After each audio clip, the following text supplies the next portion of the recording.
Halo guys, Kelvin di sini. Sebelum kalian mulai nonton video ini, jangan lupa untuk menekan tombol like, comment, share, dan subscribe channel ini. Karena di channel ini itu mereview segala jenis laptop dari berbagai brand. Jadi bagi teman-teman yang ada request laptop apa yang mau direview, silahkan tulis di kolom komentar. Terima kasih. Dan di depan saya sekarang ada laptop MSI GF65 Thin dengan SKU-nya itu adalah 10 SDR 845ID. Dan untuk harganya itu adalah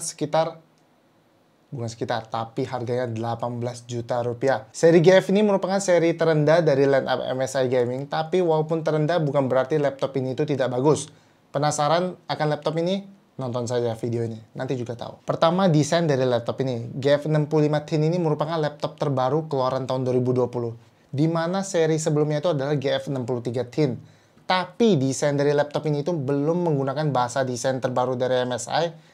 Mungkin karena serinya itu masih angka 5 ya. Ini kan GF65. Kalau GF66 mungkin udah mengikuti model terbaru.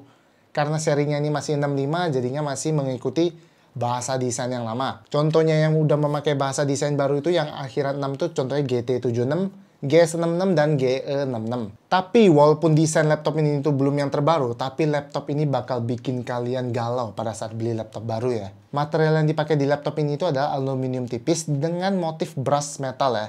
Dan untuk dimensi laptop ini itu cukup ringkas. Untuk panjangnya 35,9 cm, lebarnya 25,4 cm, dan untuk beratnya di sini spesialnya.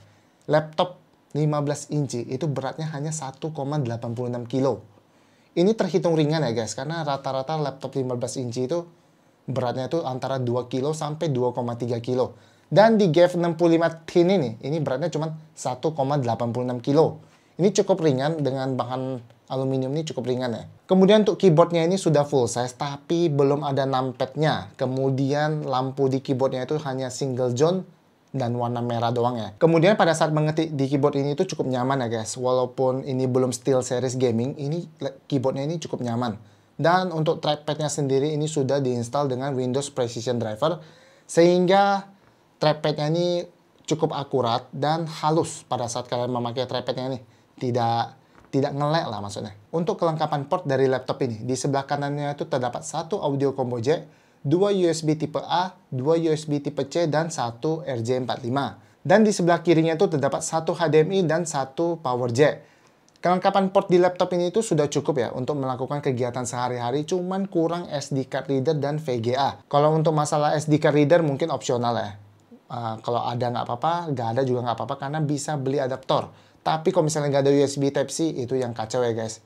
Karena itu nggak ada adaptornya sama sekali. Sekarang kita bahas spesifikasi dari laptop ini. Untuk layarnya sendiri ini udah memakai ukuran 15,6 inci, Full HD, dan refresh rate-nya itu 144 Hz. Webcam yang dipakai di laptop ini itu masih resolusi HD ya, dengan 720p 30 fps. Dan untuk kapasitas baterai di laptop ini itu nggak besar-besar amat ya guys. Cuma 51 Wh dan chargernya itu lumayan kecil, sebesar 180 Watt doang. Dan untuk speakernya sendiri ada dua, di kiri dan kanan, tapi di bagian bawah keyboard ini, di bagian bawah laptop lah, bukan keyboard maksudnya. Di bagian bawah, besarnya itu 2 watt, sudah high res audio, dan ini contoh suara dari speaker laptop GF65 Thin.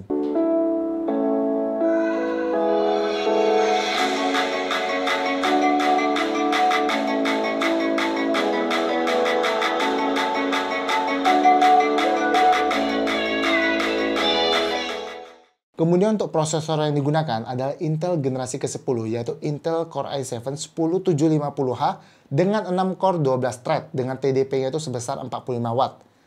Untuk RAM-nya sendiri ini sudah terpasang satu keping sebesar 8 GB, DDR4 dengan speed-nya itu 2660 MHz.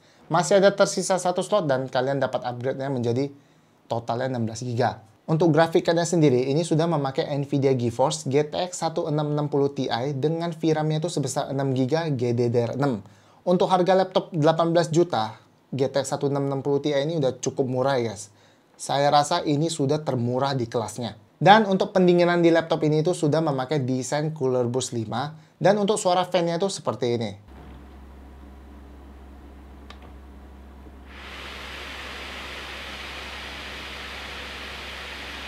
Untuk storage-nya ini sudah terpasang SSD M.2 NVMe sebesar 512 GB. Dan masih ada satu slot M.2 lagi. Kalau misalnya kalian rasa 512 GB ini kurang, kalian bisa menambah satu slot lagi. karena masih ada nganggur satu slot. Kemudian sekarang kita tes performa dari laptop ini. Pertama saya tes kecepatan SSD-nya. Untuk kecepatan read-nya itu sebesar 2382 MB per detik. Dan untuk write-nya itu sebesar 1549 MB per detik. Kecepatan SSD-nya itu sudah kenceng ya. Untuk harga laptop 18 juta nih udah terhitung kenceng. Karena masih ada laptop yang harga 20 juta itu speed SSD-nya itu masih di bawah 2000. Lanjut di tes kedua, saya coba render gambar BMW menggunakan aplikasi Blender. Di sini saya coba 2 kali tes seperti biasa. Pertama saya menggunakan CPU dan yang kedua saya menggunakan GPU. Untuk render menggunakan CPU itu selesai dalam waktu 5 menit 1 detik dan untuk render menggunakan GPU-nya selesai dalam waktu 7 menit 3 detik. Kemudian kita tes di tes ketiga, saya memakai Cinebench R15. Untuk di run pertama kita mendapatkan skor 1328 CB. Di run kedua kita mendapatkan skor 1171 CB. Dan untuk di run ketiga kita mendapatkan skor 1179 CB. Dan ini hasil dari 10 kali run Cinebench R15. Di sini kalian bisa lihat skornya tertinggi itu berada di run pertama, kemudian turun dan stabil di run kedua sampai ke run 10. Lanjut di tes berikutnya, kita memakai Cinebench R20. Di run pertama kita mendapatkan skor 2828 PT. Di run kedua mendapatkan skor 2742 PT. Di run ketiga kita mendapatkan skor 2744 PT. Dan ini hasil dari 10 kali run Cinebench R20. Di sini skor benchmarknya tertinggi berada di run pertama, kemudian turun dan stabil di run kedua sampai ke 8. Kemudian di run ke-9 naik kembali dan stabil sampai ke run 10. Kemudian di tes ke-5 sampai ke-7 saya menggunakan aplikasi 3D Mark. Pertama-tama saya menggunakan SkyDriver. Kita tes benchmark menggunakan SkyDriver, kita mendapatkan skor 31.901. Kemudian saya lanjut di tes kedua menggunakan Firestrike, kita mendapatkan skor 13.489. Di tes ketiga saya menggunakan TimeSpy, di mana TimeSpy ini merupakan tes terberat di 3D Mark. TimeSpy ini cocoknya untuk laptop atau PC gaming high-end ya. Dan di laptop G65 Thin ini merupakan laptop budget, di mana harganya itu cuma 18 juta, tapi kita coba tes saja. Dan di tes TimeSpy ini kita mendapatkan skor 5.610. Ini skor yang cukup memuaskan ya. Karena di harga 18 juta, kita mendapatkan skor TimeSpy itu sekitar 5.600. Itu skor yang cukup fantastis sih untuk harga laptop di harga 18 juta. Kemudian kita tes main game di laptop ini. Semua setting grafik di gamenya ini saya set ke high semua supaya merata ya. Dan seperti biasa, saya tes 4 game. Yang pertama itu CSGO, yang kedua Dota 2, yang ketiga itu Resident Evil 3, dan yang terakhir itu ada PUBG. Kemudian di game CSGO-nya ini, FPS terendahnya itu adalah 80, FPS tertingginya itu 130, dan rata-ratanya itu 100. Untuk suhu GPU-nya ini berada di 71 derajat, untuk suhu CPU-nya ini berada di 75 derajat. Kemudian di game selanjutnya, kita tes main game di Dota 2, FPS terendahnya itu di 70, FPS tertingginya itu ada di 90, dan untuk rata-ratanya itu ada di 80. Untuk suhunya sendiri di GPU-nya ini 65 derajat, di CPU-nya ini 70 derajat. Kemudian kita tes di game ketiga, Resident Evil 3, FPS terendahnya itu ada di 90, FPS tertingginya itu di 140, rata-ratanya itu ada di 95. Kemudian untuk suhunya ini mengalami kenaikan, suhu GPU dan CPU-nya ini rata di 80 derajat. Lanjut di game terakhir ada game PUBG, FPS terendahnya itu di 70, FPS tertingginya itu di 90 dan rata-ratanya itu di 80. Untuk suhunya di GPU-nya ini di 80 derajat, untuk suhu CPU-nya ini naik lagi menjadi 85 derajat. Pada saat saya main game Resident Evil itu suhu CPU-nya itu udah berada di 80 derajat. Di area keyboardnya ini sudah mulai terasa hangat karena mungkin aluminiumnya ini tipis ya. Jadi panasnya itu mudah naik dan ditambah ini itu aluminium jadi cepat panas. Dan di game PUBG tadi menyentuh angka 85 derajat. Di bagian keyboardnya ini sudah mulai terasa panas. Terutama di bagian atasnya ini ya, sudah mulai terasa panas. Kemudian kesimpulan saya tentang laptop ini. Sisi bagusnya laptop ini itu termurah di kelasnya ya guys. Di harga 18 juta kalian sudah mendapatkan GPU GTX 1660 Ti, di mana kompetitornya itu harga itu lebih mahal ya, sekitar 19 sampai 20, bahkan ada yang 21 juta. Dan yang kedua, build quality dari laptop ini sudah lebih dari cukup untuk harga 18 juta. Karena di harga 18 juta, kalian sudah mendapatkan bahan aluminium tipis, walaupun tipis tapi aluminium, dengan motifnya itu brush metal. Kemudian di bagian hinge-nya ini juga cukup solid. Karena di jajaran line up MSI yang terbaru ini sudah memperbaiki hinge-nya agar lebih padat ya. Kemudian untuk frame keyboardnya ini kalau ditekan-tekan ini tidak ada pergerakan ya. Karena ini bahannya itu aluminium, jadi pastinya ini padat banget. Dan untuk flex layarnya ini ada flex yang cukup besar. Mungkin karena frame di bagian layarnya ini tipis ya, nggak tebal, jadi flexnya itu lumayan besar. Tapi belum ada suara-suara yang aneh. Tenang aja, ini walaupun ada flex tapi nggak ada suaranya nih.